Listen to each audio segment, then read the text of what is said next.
Renomado que participa aqui em Fortaleza de um diálogo que mistura experiência e narrativa e criatividade.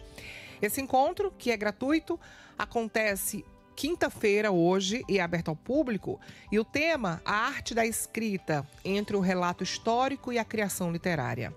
Lira deve compartilhar reflexões sobre a sua carreira e a cena cultural e os desafios contemporâneos da escrita. Então hoje a gente recebe para uma conversa sobre a trajetória e o que esperar desse evento. Lira Neto, bom dia para você. Lira Neto, há quanto tempo? Bom dia, meu irmão. Bom dia, Daniela. Bom dia, querido mestre Tom Barros. Quanto tempo? Quanto tempo, realmente. rapaz. Prazer enorme estar aqui falando com vocês. Prazer nosso. Prazer é nosso. E para falar com você desse encontro que acontece hoje, né, Lira? Exatamente. Eu voltei a morar em Fortaleza, passei 25 anos em São Paulo e voltei a Fortaleza porque no momento eu estou envolvido em alguns projetos autorais. Meus dois próximos livros têm a ver com o Nordeste, têm a ver também especificamente com Fortaleza. O primeiro é a biografia de Luiz Gonzaga, grande mestre, grande rei do Baião. E o segundo livro, a história de Fortaleza, que será lançado no ano que vem, quando a cidade completa 300 anos. E aí eu recebi o convite da Fundação Valdemar Alcântara para participar hoje desta conversa, desse bate-papo. Não vai ser exatamente uma palestra, uma conferência solene. Eu sou uma pessoa muito informal, então vou tentar revestir este encontro, né, na Fundação Valdemar Alcântara, que fica ali na Júlia Vasconcelos, número 100, ali no Pio 12, pertinho da Ponte Vieira, para conversar sobre isso, conversar sobre leitura, conversar sobre biografia, sobre literatura, sobre escrita, a importância do conhecimento da história.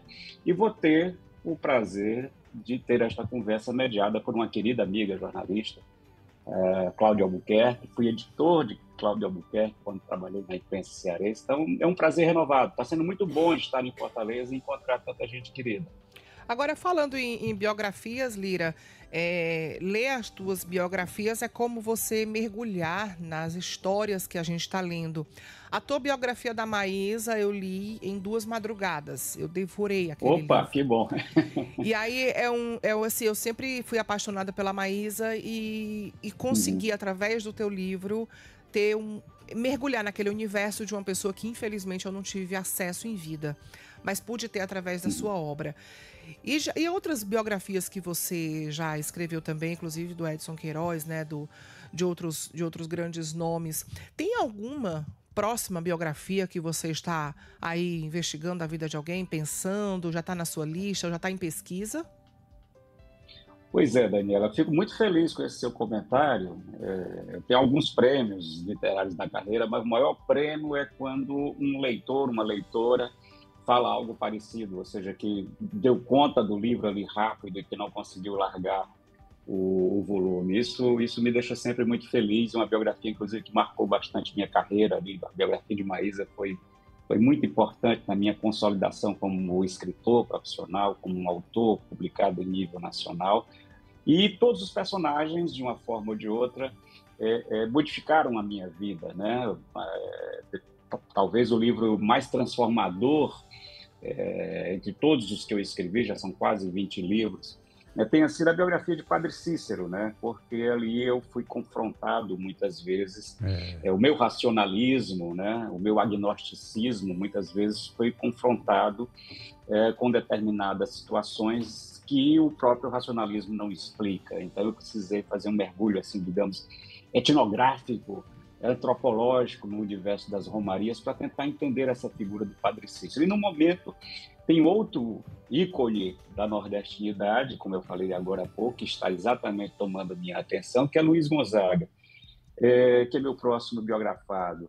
Eu cresci ouvindo Luiz Gonzaga, né? Luiz Gonzaga faz parte da minha formação, da minha educação sentimental. Desde a infância e na primeira juventude, Luiz Gonzaga era a trilha sonora, né, da minha vida. Eu morava aqui em Caucaia, né, morava lá em Caucaia, e minha irmã tinha vários LPs, aqueles bolachões enormes de Luiz Gonzaga, e eu passei a minha juventude ouvindo aqueles discos. Então é muito interessante falar sobre as coisas que estão nas minhas origens. Hoje eu sou um cidadão do mundo, morei tanto tempo em São Paulo, morei em Salvador, morei fora do Brasil, mas sou essencialmente um fortalezense, sou essencialmente um cearense, sou essencialmente um nordestino. Então é muito bom, né, esse encontro com esses personagens tão ricos, né, e que falam tão fundo a alma do meu povo, né, desta terra onde está enterrado o meu umbigo, vamos dizer assim. Lira Neto, eu tenho uma satisfação muito grande porque acompanho a sua carreira desde quando você chegou. Eu sou velhinho já, há mais de 10 anos que você. Vi o seu começo, os seus primeiros passos e me admirou assim, de uma forma brilhante o seu avanço nas letras, com tanto amor, com tanta dedicação, num país que hoje está se voltando muito mais para a internet do que para o livro. Como é que você conseguiu superar tudo isso e se estabelecer como se estabeleceu, as adversidades até alcançar o ponto que alcançou, hein? Olha, Tom, de fato, você acompanhou meu iniciozinho de carreira. Eu comecei como revisor ali no Diário do Nordeste, né, e lia sempre suas colunas. Tive a honra de revisar a coluna de Tom Barros, mas a coluna do Tom Barros não dava trabalho nenhum, já vinha pronta, sem nenhum erro, corretíssima, um português elegante, esse estilo que caracteriza o texto do Tom. Mas, Tom, eu me descobri que ia ser jornalista muito tarde, já estava ali perto dos 30 anos. Para a nossa carreira é uma exceção, né? Geralmente as pessoas começam bem mais cedo. Eu fui fazer o curso de jornalismo já trintão ali, e depois saí da revisão, fui para a redação, e o jornalismo foi a minha paixão tardia, a minha descoberta desta paixão tardia.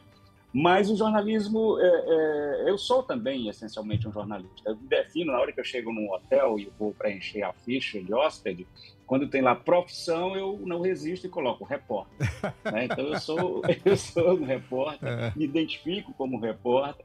E eu continuei sendo repórter e continuo sendo repórter até hoje, com uma grande diferença, com uma diferença crucial.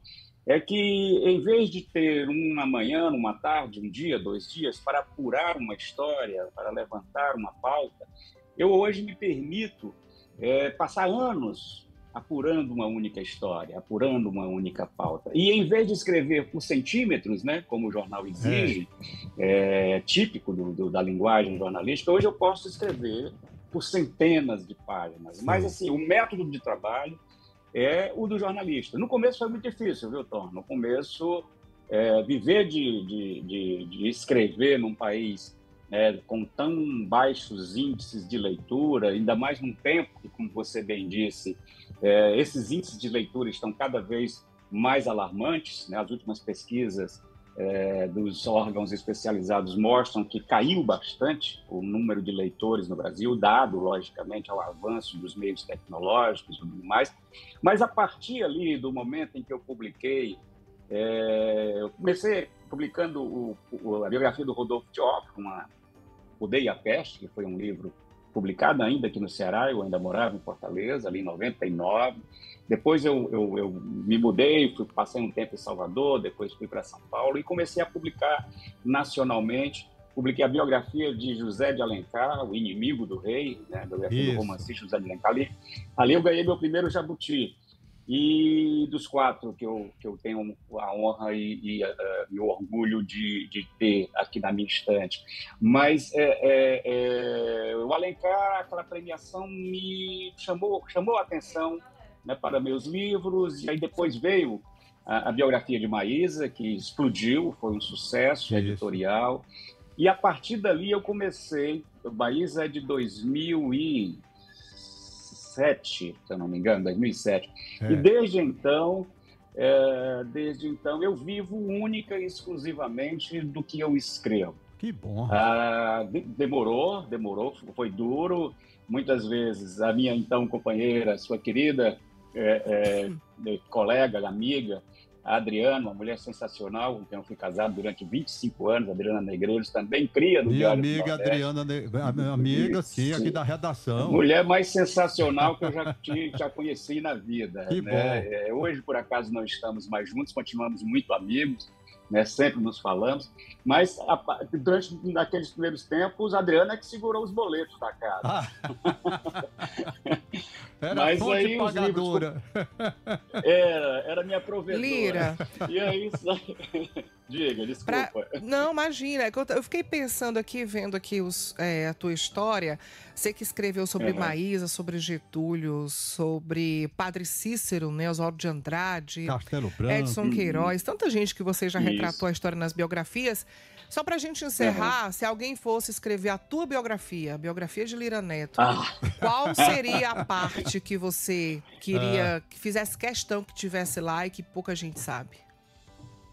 Olha, talvez a fase mais interessante da minha vida, não sei se daria uma biografia, não sei se a minha vida foi tão intensa a ponto de merecer ser biografada por alguém, mas eu acho os anos mais interessantes os anos de juventude, porque eu parecia estar fadado ao absoluto fracasso na minha vida, né?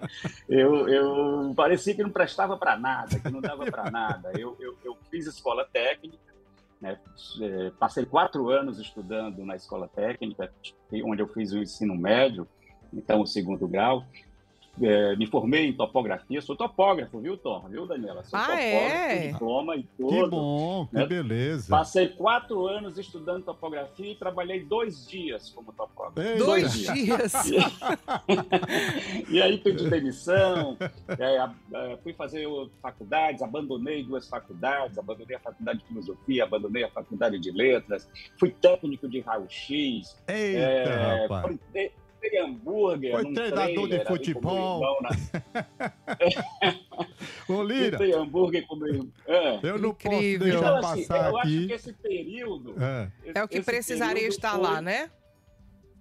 Sem dúvida. Com certeza, onde eu Lira. parecia realmente fadado a nada. Eu não posso deixar passar esse negócio sem mandar um abraço carinhoso que eu recebi imposto aqui da Socorro Cunha pra você, viu? Ô, minha querida Socorro, que foi minha chefe na revisão. Foi tua chefe, exatamente. Minha fada madrinha. Tudo acontece, tudo na minha vida aconteceu por causa de Socorro Cunha. Lira, um abraço pra você. Muito obrigada, viu, por compartilhar essa história contigo. Hoje à noite muita gente te encontra. Obrigada, abraço, Lira. Hoje à tarde, 5 da tarde, lá na Fundação 5 horas, final da Obrigado. tarde. Obrigada. Valeu. Abraço.